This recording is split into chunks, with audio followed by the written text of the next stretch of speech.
The legends of Evernight Bay were well known to the locals.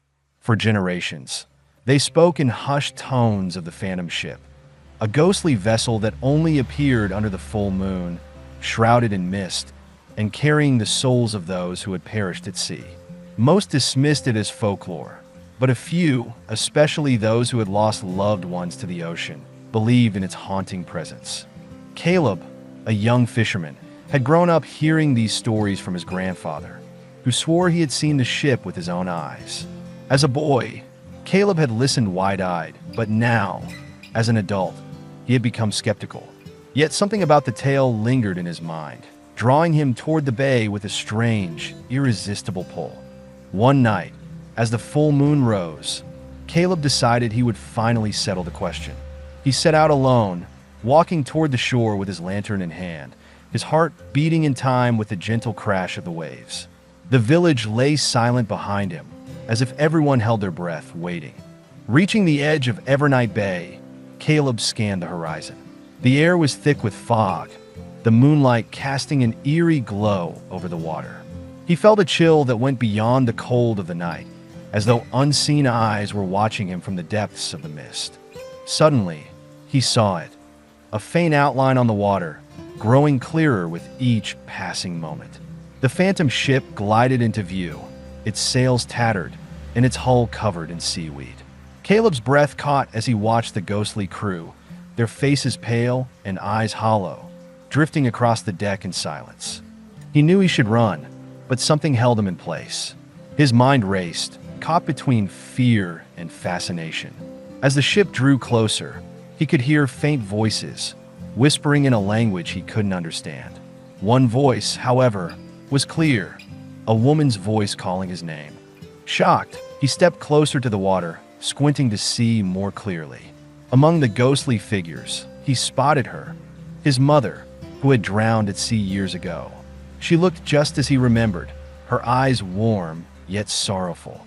"Caleb," she whispered, her voice echoing across the bay. "Why have you come?" "I wanted to know if the stories were true," he replied, his voice trembling. "You mustn't stay," she warned, her gaze shifting to the other spirits, who watched him with empty, haunting eyes. "The ship demands a soul for every visit. If you linger, it will claim you as its own." Fear gripped him, but curiosity pushed him to stay. "Why do you remain here? Why can't you move on?" "There is a curse upon us, bound to the ship by a betrayal long forgotten. We cannot leave until the curse is broken," she explained, reaching out as if to touch him. But her hand passed through his, leaving only a chilling sensation in its wake. Just as he resolved to turn back, the ship's bell tolled, filling the bay with a sound that seemed to come from another world. The spirits on board began to chant, their voices rising as they moved closer to the edge of the ship, reaching out toward him. Caleb felt the pull, a magnetic force drawing him toward the water. He stumbled back, desperate to escape, but his feet seemed rooted to the ground. The fog thickened, swallowing the shore and casting everything into shadow.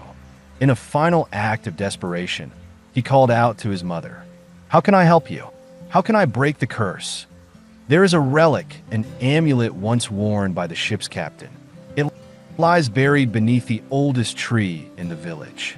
Find it, return it to the sea, and we may be freed," she answered, her voice fading as the ship drifted back into the mist. Determined, Caleb tore himself away from the bay and ran back to the village. By morning, he was digging beneath the old oak tree, his hands raw and his heart pounding. After hours of searching, he uncovered a small, tarnished amulet, the symbol of the sea god etched into its surface. Without hesitation, he returned to Evernight Bay. The phantom ship was nowhere to be seen, but he could feel its presence, watching, waiting.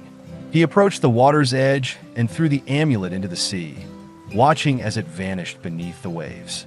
For a moment, all was silent. Then, the bay erupted with a flash of light, the fog lifting as if drawn back by an invisible hand. Caleb heard a final whisper, his mother's voice filled with relief. "Thank you, my son. We are free." The phantom ship never appeared again, and Caleb returned to his life, forever changed. But on quiet nights, when the full moon rose, he would sit by the bay, listening to the waves and remembering the night he had seen the souls of the lost set free.